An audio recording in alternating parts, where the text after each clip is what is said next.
Hello, नमस्कार साथियों। कैसे हो आप सभी लोग? बढ़िया तो हो ना? तैयारी आपकी कैसी चल रही है? सब ठीक ठाक? चलिए ठीक हैं। आइए एक और हमारी क्लास आपके चैनल यूट्यूब चैनल पे ज्ञान गुरु क्लासेस में। अच्छा, आपको हम सबसे पहले एक बात बताना चाहते हैं कि जैसे हमारी जो भी क्लासें हो रही हैं या 4-5 जो भी क्लासें हुई उन सब में कुछ ना कुछ दिक्कतें आ रही हैं, जैसे वीडियो की क्वालिटी को लेकर या फिर आवाज़ को लेकर।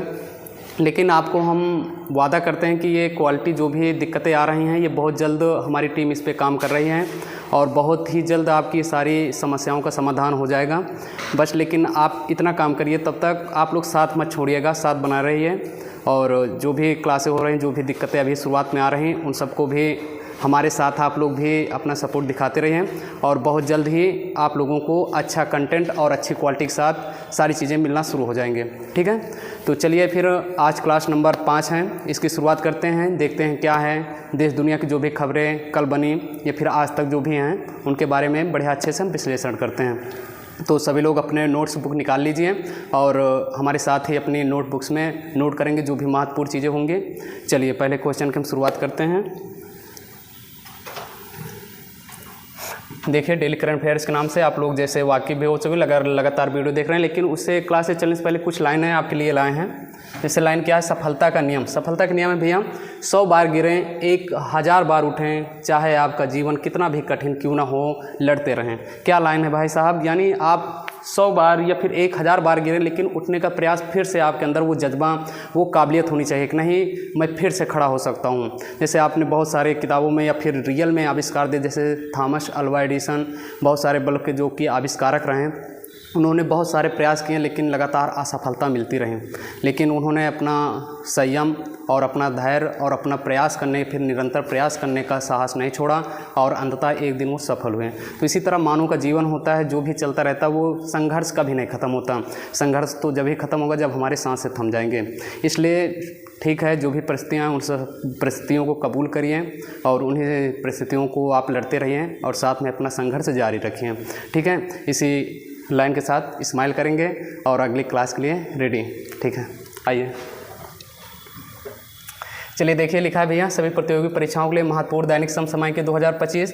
पहला क्वेश्चन आया भैया। पहला क्वेश्चन क्या है? हाल ही में एड्स दिवस कब मनाया गया है? देखिए, जो एड्स दिवस होता है ये एक एड्स एक यानी कहने मतलब खतरनाक बीमारी है जो कि छुआछूत से फिर असुरक्षित यौन संपर्क से भी फैल जाता है। तो उसके लिए जनता को जागरूक करने के लिए प्रतिवर्ष और विश्व लेवल पे ये दिवस मनाया जाता है। और ये दिवस मनाया कब जाता है? तो उसके कुछ ऑप्शन हैं। क्या है ऑप्शन? ऑप्शन है ए नंबर 1 दिसंबर, बी नंबर है 2 दिसंबर और सी नंबर है 30 नवंबर और डी नंबर है 29 नवंबर। तो इसका जो सही आंसर होगा वो 1 दिसंबर को। एड्स दिवस इसीलिए मनाया जाता है कि हम दुनिया को जागरूक कर सकें, ताकि एड्स एक बहुत गंभीर बीमारी है जो कि हमारी प्रतिरक्षा प्रणाली पर सीधा अटैक करती हैं, जिससे हमें कैंसर या फिर अनेक तरह की गंभीर बीमारी हो जाती हैं। ठीक है, अच्छा, एड्स का अगर फुल फॉर्म की बात करें,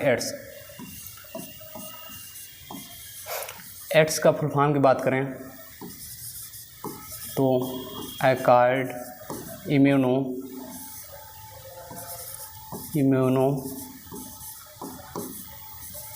डेफिशिएंसी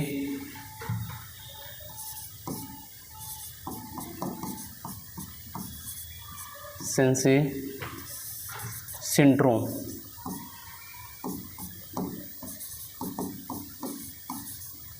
ठीक है, यानी एड्स का फुल फॉर्म होता है एक्वायर्ड इम्यूनो डेफिशिएंसी सिंड्रोम। ये एड्स का फुल फॉर्म। अच्छा, ये किस वायरस से फैलता है या फिर जीवाणु से फैलता है? तो ये जो फैलता है वो भैया वायरस अर्थात विषाणु से फैलने वाली बीमारी है। अगर विषाणु की बात करें, कौन सा विषाणु का नाम है? तो HIV। कौन सा भैया विषाणु? HIV। अच्छा, HIV की फुल फॉर्म की बात करें तो 1 मिनट, थोड़ा सा पेन का कलर दूसरा ले लें ताकि आपको अच्छे से दिख सकें। देखिए, HIV की फुल फॉर्म होता है ह्यूमन इम्यूनो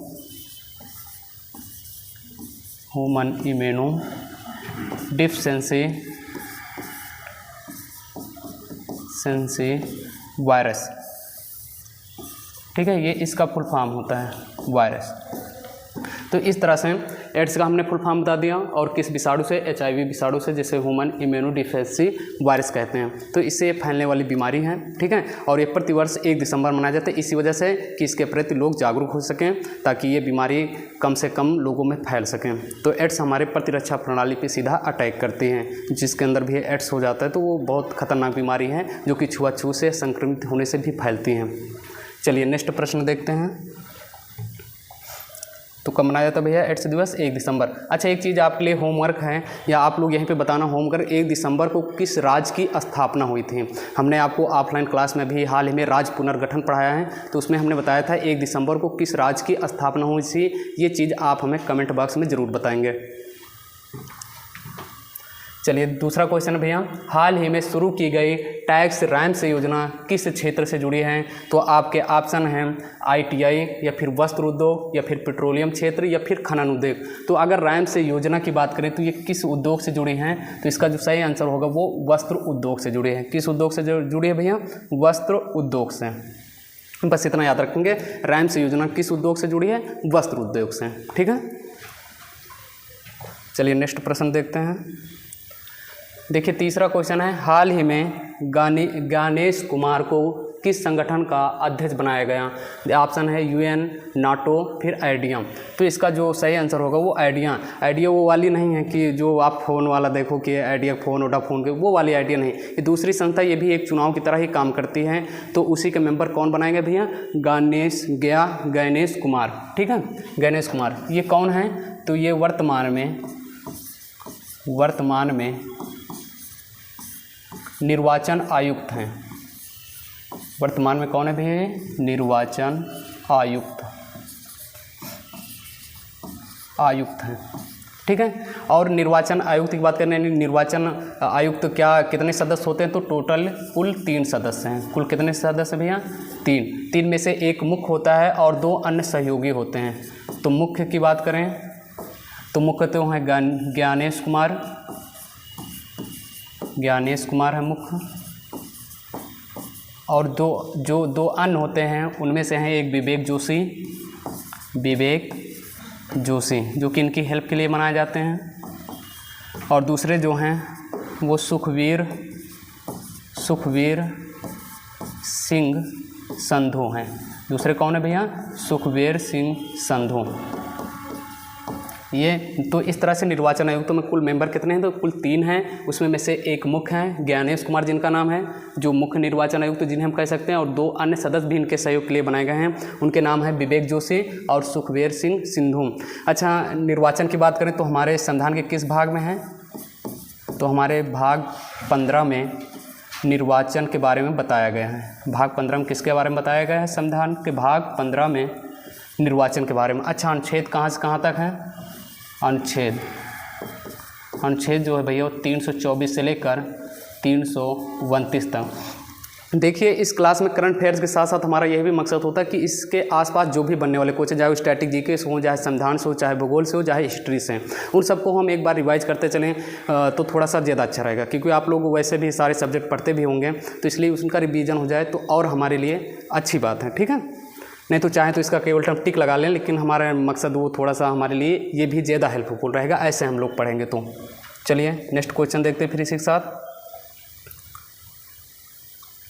ये है भैया ज्ञानेश कुमार की तस्वीर, आप देख सकते हैं स्क्रीन पे। चलिए चौथा क्वेश्चन क्या है? चौथा क्वेश्चन के बारे में यही है भैया, हाल ही में किस देश ने अनिवार्य मिलिट्री सर्विस शुरू की है? तो इसके ऑप्शन है अमेरिका, बी ऑप्शन है जापान, और सी ऑप्शन है फ्रांस, और डी ऑप्शन है भारत। तो इसका जो सही आंसर होगा वो फ्रांस ने शुरू की है। फ्रांस ने क्या शुरू किया है? अनिवार्य मिलिट्री सर्विस। अर्थात आप अगर वहाँ फ्रांस के निवासी हैं तो आपको अनिवार्य रूप से मिलिट्री में सेवा देनी पड़ेगी। ये वहाँ की जो राष्ट्रपति हैं जिनका नाम है इमैनुअल मैक्रों, उन्होंने ये किया है। अच्छा, राष्ट्रपति लिख लेते हैं, फ्रांस के राष्ट्रपति का नाम राष्ट्रपति। इन्होंने वहाँ पे ये चीज़ शुरुआत कर दी कि अनिवार्य रूप से आपको मिलिट्री में सर्विस देनी होगी। तो उनका नाम है इमैनुअल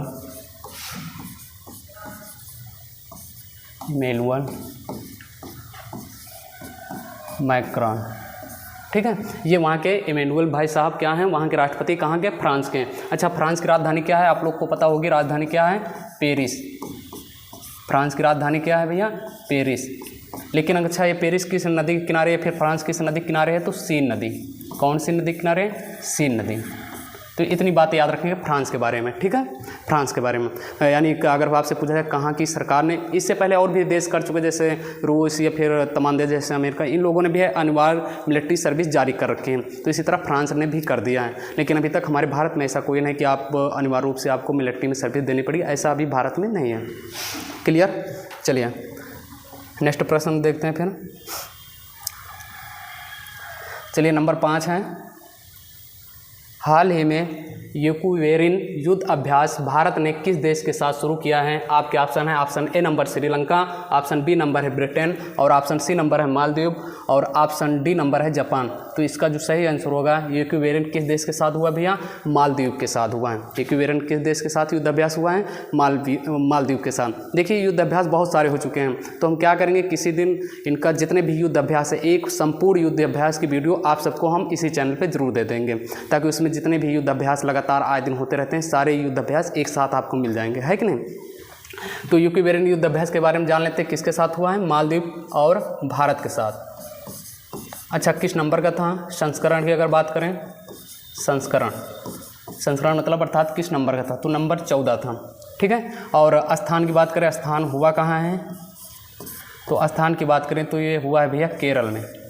कहाँ याद रखेंगे, केरल में एक जगह पड़ता है तिरुवनंतपुरम, वहाँ पर हुआ है ये युद्धाभ्यास यानी यूक्रेन। और एक और अभ्यास इसी के साथ होता है मालदीव के साथ ही, जैसे यूक्रेन होता है, इसी तरह एक था अभ्यास भी होता है, ठीक है। अभी हाल में बहुत सारे अभ्यास हुए, चाहे गरुड़ अभ्यास हो, चाहे मित्र शक्ति हो, चाहे फिर मालाबार देश यानी क्वेट देशों के बीच होता है। तो इसी तरह युद्धाभ्यास जितने भी संपूर्ण युद्धाभ्यास है, एक सारी वीडियो में हम तुम्हें प्रोवाइड करा देंगे। क्लियर। चलिए फिर नेक्स्ट प्रश्न देखते हैं। चलिए नंबर 6 है भैया। 6 नंबर क्या है, सुल्तान अजलान शाह कप किस टीम ने जीता है। देखिए सुल्तान अजलान शाह कप है, ये किस खेल से रिलेटेड है, तो इसके खेल की बात करें तो ये हॉकी से संबंधित हैं। ये कप किस से संबंधित भैया, हॉकी से संबंधित हैं। लेकिन पूछा गया किस टीम ने जीता है, तो ये टीम जीतने वाली है भैया बेल्जियम। आपका ऑप्शन ए नंबर है बेल्जियम। तो बेल्जियम ने इस पर बाजी मारी, यह सुल्तान अजलान शाह कप जीता है, जो कि हॉकी खेल से संबंधित है, और जीतने वाली टीम है बेल्जियम। लेकिन वहीं पर बात करें उपविजेता अर्थात हारने वाली टीम, तो हारने वाली टीम हमारी भारत है, इसलिए हमें याद रखना पड़ेगा। विजेता की बात करें तो विजेता कौन है, बेल्जियम। अच्छा, बेल्जियम की राजधानी क्या है, आप लोग जानते होंगे, ब्रुसेल्स। और इसी तरह उपविजेता अर्थात हारने वाली टीम कौन थी भैया, उपविजेता की बात करें तो उपविजेता थी भारत की टीम। इसलिए ये और महत्वपूर्ण हो जाता है, क्योंकि हम लोगों ने भले ही विजय नहीं पाया, लेकिन हम लोग सेकंड नंबर पे अर्थात उपविजेता बने। तो देखिए इसमें, और ये सुल्तान अजलान शाह कप हुआ कहाँ है, स्थान की बात करें, स्थान अर्थात ये कहाँ पर खेला गया है, तो मलेशिया में हुआ है। ये हर साल होता है, जो सुल्तान अजलान शाह कप हैं, ये हर साल खेला जाता है। कहाँ पर खेला जाता है, मलेशिया में, हर साल खेला जाता है। तो इस साल यानी 2025 का विजेता बेल्जियम, उपविजेता भारत रहा है। मलेशिया में खेला जाता है हर साल। अच्छा, मलेशिया में कहाँ भी अगर पूछ ले एकदम एग्जैक्ट स्थान, तो ईपोह। कौन सा स्थान भैया, ईपोह, मलेशिया में ही स्थान पड़ता है ईपोह। वहाँ पर ये कहने मतलब ये कप हर साल आयोजित किया जाता है। तो इस तरह से जो विजेता था वो बेल्जियम था। लेकिन अगर जो फर्स्ट नंबर पर होता है उसे गोल्ड मेडल मिलता है। कौन सा भैया, गोल्ड, ये भी याद रखेंगे। फर्स्ट वाले को गोल्ड मेडल और सेकंड वाले जो होता है उसे सिल्वर दिया जाता है, सिल्वर। इसी तरह अगर तीसरे नंबर पर न्यूजीलैंड की टीम थी, उसे कौन सा पदक, रजत। चलिए अगला क्वेश्चन देखते हैं। ये ठीक है, वहाँ की टीम है बेल्जियम ने। देखिए लिखा भी है, Azlan Shah hockey cup, Belgium ने जीता अजलान शाह का हॉकी कप का खिताब, फाइनल में भारत को 1-0 से हराया। चलिए नंबर 7 देखते हैं। देखिए नंबर 7 क्या है भैया, नंबर 7 है, हाल ही में ICC अंडर 19 वर्ल्ड कप 2026 की मेज़बानी कौन से देश करेंगे।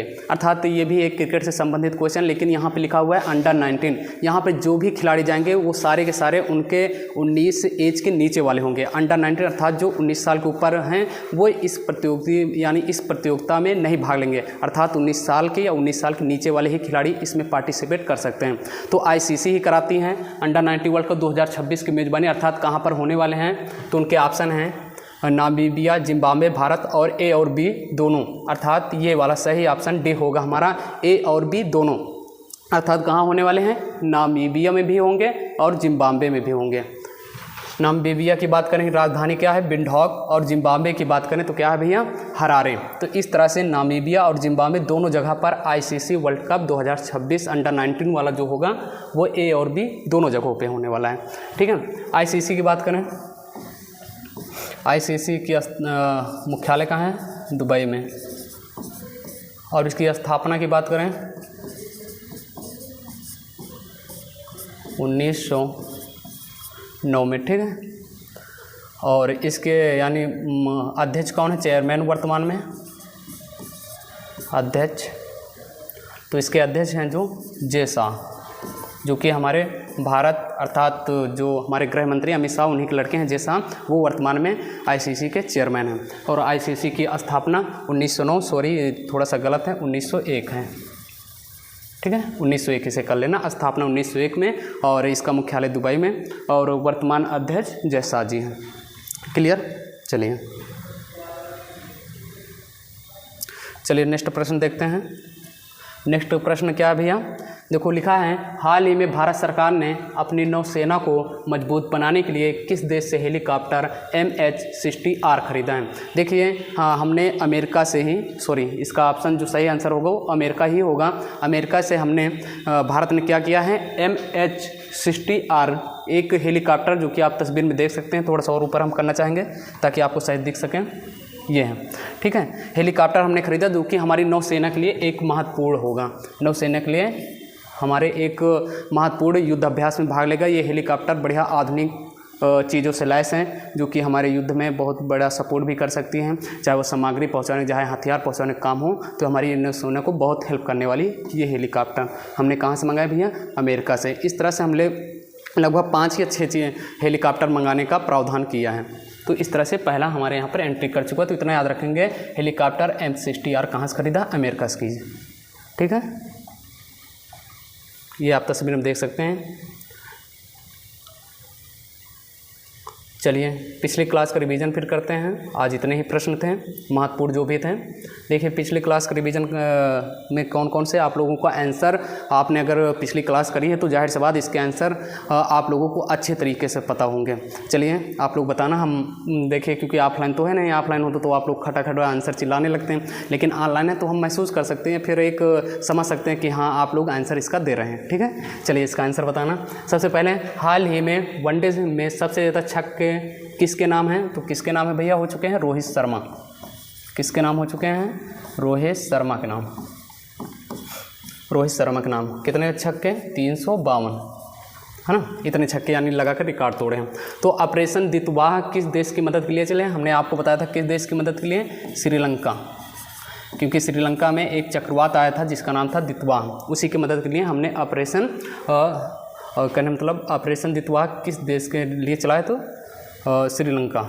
अच्छा यहाँ पे थोड़ा सा गलत है, ऑपरेशन दितवाह नहीं था, ऑपरेशन दितवाह एक चक्रवात आया था, लेकिन ऑपरेशन सागर बंधु, यहाँ पे क्वेश्चन या टॉपिस्ट में थोड़ा गड़बड़ हो चुका था, तो ऑपरेशन सागर बंधु ये था, लेकिन जो श्रीलंका में चक्रवात आया था वो चक्रवात का नाम था दितवाह, लेकिन ऑपरेशन की बात करें तो ऑपरेशन का नाम है सागर बंधु, लेकिन किस देश में चला गया, श्रीलंका में। थोड़ा टाइपिस्ट में गलती हो गई, इसके लिए हम क्षमा प्रार्थी हैं।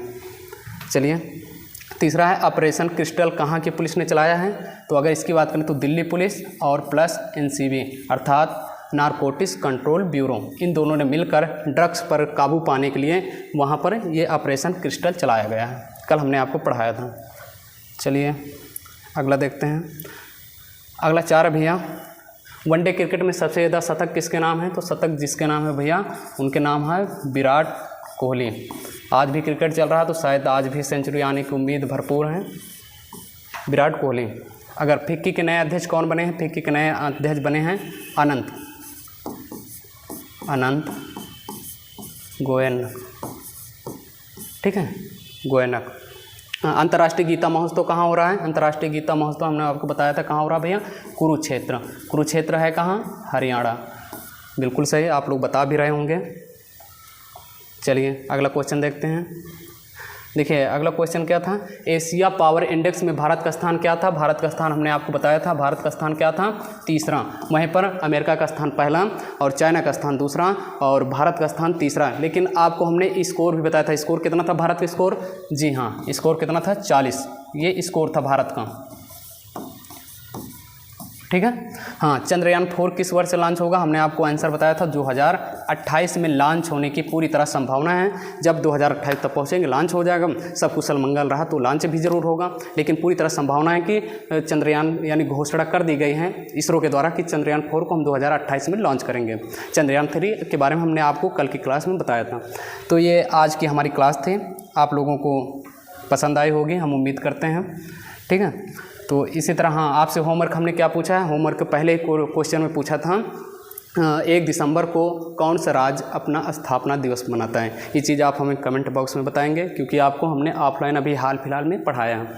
तो आज की क्लास यहीं तक रखते हैं, फिर हम कल इसी टाइम पर आपसे उपस्थित होंगे और फिर से मुलाकात होगी एक बेहतरीन प्रश्नों और बेहतरीन कंटेंट के साथ। यहीं पे हम आपसे